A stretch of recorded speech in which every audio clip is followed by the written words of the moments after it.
10th के chapter 2 nationalism in India, इसी का सेक्शन 3 पढ़ा रहे हैं, जिसका टॉपिक है टुवर्ड्स सिविल डिसोबीडियंस।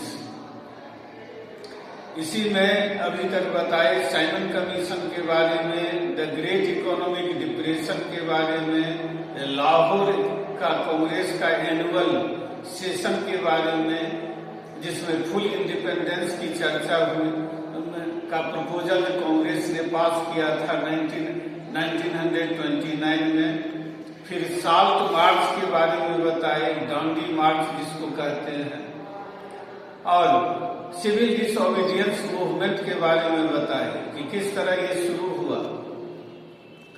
इसके बारे में बताए कि टाउन में किस तरह ये शुरू हुआ। फिर इसमें बताए कि बड़े बड़े पीजेंट्स क्यों इसमें भाग लिए, जो पुअर पीजेंट्स थे, स्मॉल पीजेंट्स थे, वही क्यों भाग लिए इसमें।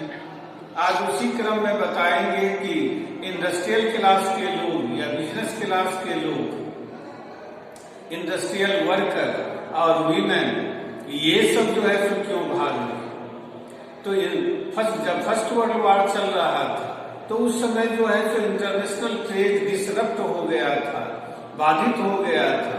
एक देश से दूसरे देश जो है तो सामान पहुंच नहीं पाता था। ऐसी स्थिति में जो इंडिया की जो ब्रिटिश गवर्नमेंट थी, उसने इंडिया में ही इंडस्ट्रीज को एस्टेब्लिश करने के लिए लोगों को प्रमोट करना शुरू किया।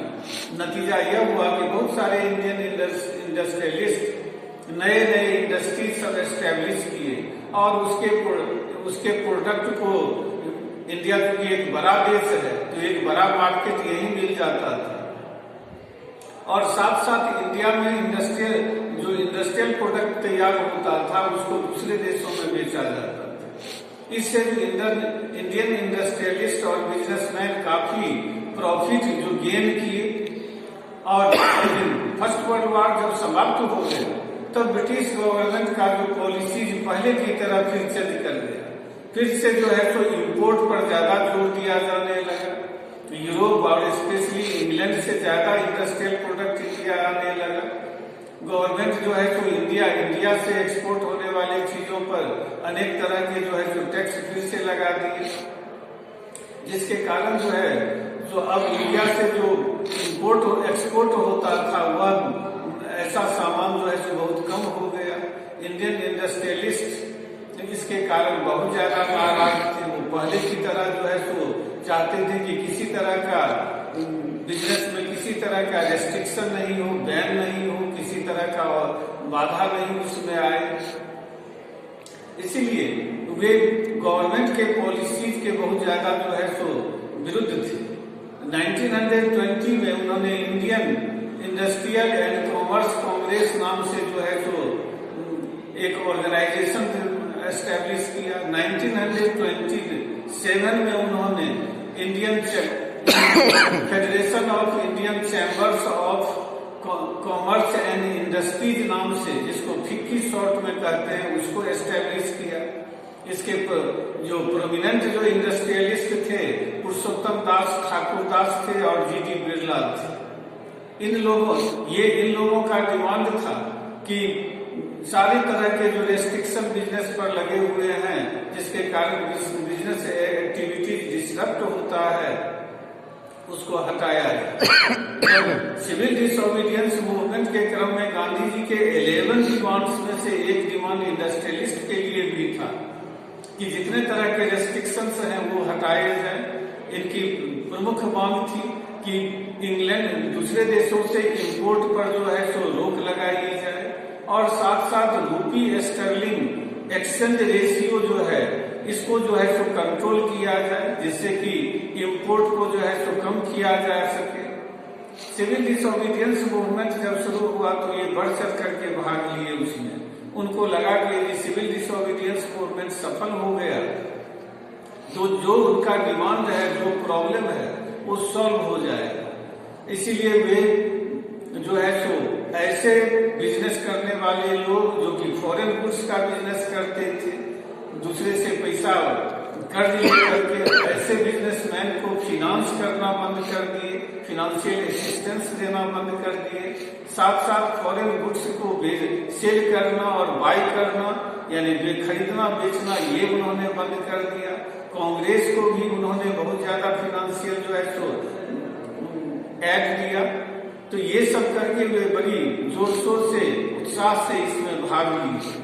लेकिन 1931 में जब सेकेंड राउंड टेबल कॉन्फ्रेंस, जिसमें गांधी जी भाग लेने के लिए गए थे, जब वह सफल नहीं हुआ और वहां से लौटने के बाद दूसरी बार जब 1932 में Gandhi ji civil disobedience movement फिर से शुरू किए, तो उसके बाद ये लोग जो है तो उसमें उत्साह से भाग नहीं लिए। उसके 2-3 कारण थे।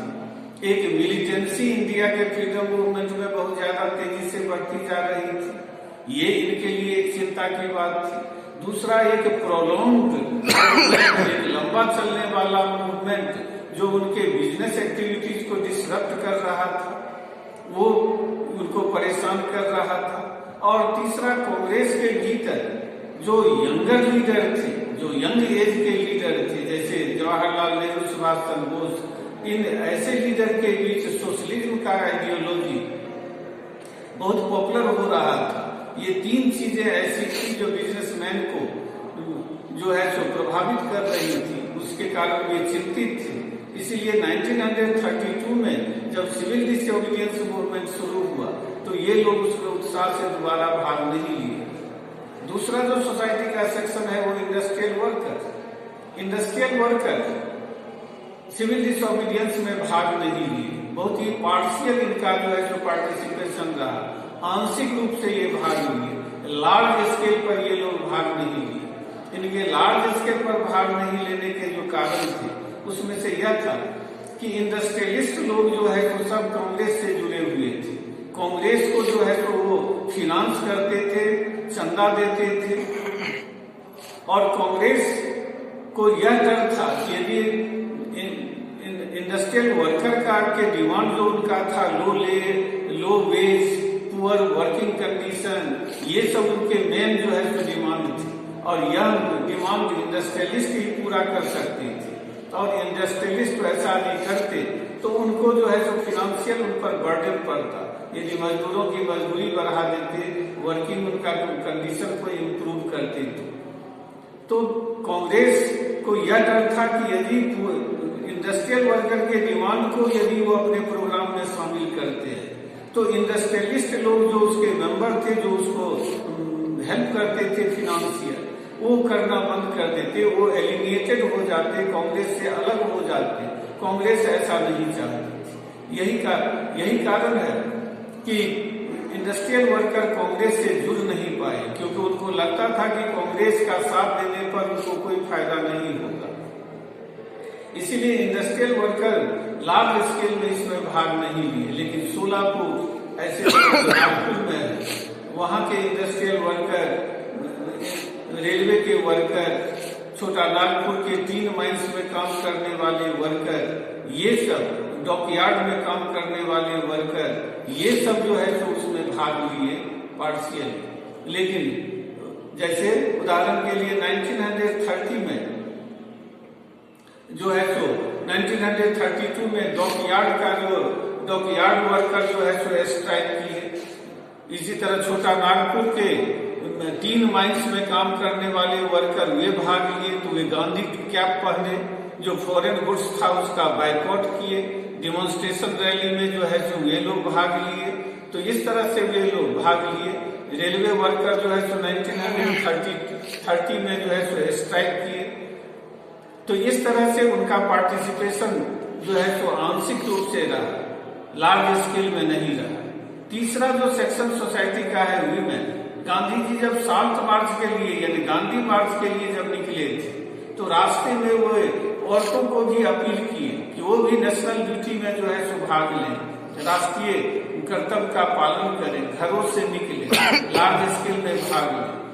तो गांव में जो रहने वाले जो बड़े बड़े किसान के परिवार के लोगों की औरतें थी वे, और शहरों में जो हाईली एजुकेटेड अपर क्लास के लोग थे, ऐसे परिवार की जो औरतें थी वे सब जो है सो घरों से निकले, और घरों से निकले इसमें एक्टिवली जो है सो भाग लिए हुए, पार्टिसिपेट किए सिविल डिसोबीडियंस मूवमेंट में।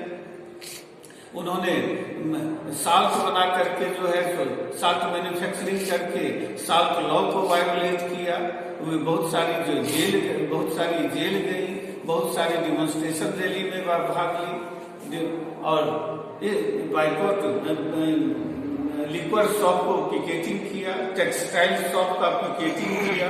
तो ये सब करके वो इसमें पार्टिसिपेशन उनका बढ़ा। लेकिन इसका मतलब ये नहीं था कि कांग्रेस औरतों के प्रति कांग्रेस का नजरिया जो कंजर्वेटिव था वो बदल गया। कांग्रेस के अभी भी जो जितने भी लीडर थे वे लोग अभी भी कंजर्वेटिव सोच के थे। स्वयं गांधी जी भी इस मामले में, औरतों के मामले में कंजर्वेटिव थे। उनका कहना था कि औरतों के एक अच्छी पत्नी, एक अच्छी माँ बनना चाहिए, औरतों को घर की देखभाल करनी चाहिए, अपने कुटुंब परिवार की जो है सो खातिरदारी करनी चाहिए। इस तरह के उनके विचार थे। यानी गांधी जी के विचार में औरतों का मेन जो है सो ड्यूटी है कि अपने घर को चलाना, अपने बच्चों की देखभाल करना, पालन पोषण करना, ये सब जो है सो उनका मेन ड्यूटी है। इसलिए कांग्रेस लंबे समय तक किसी भी बड़े पद पर, किसी बड़े पोस्ट पर जो है सो किसी औरत को नहीं बैठा है। बाद में कुछ जैसे सरोजनी नायडू ऐसे कुछ औरतों को अजीब बड़े पोस्ट पर दिया भी गया, तो सिंबॉलिक था। एक आध औरतें ऐसी थी कांग्रेस ऑर्गेनाइजेशन में जिनको बड़े पोस्ट दिए गए थे, लेकिन ज्यादा संख्या में औरत जो है सो कांग्रेस के मेंबर नहीं बने, और न टॉप के लीडर के कैटेगरी में जो है सो गिनी चुनी औरतों को छोड़ करके दूसरी औरतें नहीं आई। तो इस तरह हम देखते हैं कि सिविल डिसोबीडियंस में भाग लेने वाले जो लोग अलग अलग लोग थे, उनका पर्पस अलग अलग था। और इसी उद्देश्य हुए जिस तरह नॉन कोऑपरेशन मूवमेंट में भाग लेने वाले सोसाइटी के अलग अलग क्लास अलग अलग कारणों से भाग ली, उसी तरह सिविल डिसोबीडियंस में भाग लेने वाले सोसाइटी के अलग अलग सेक्शन और क्लास के लोग अलग अलग अपने उद्देश्यों को पूरा करने के लिए इसमें भाग लिए। अगले क्लास में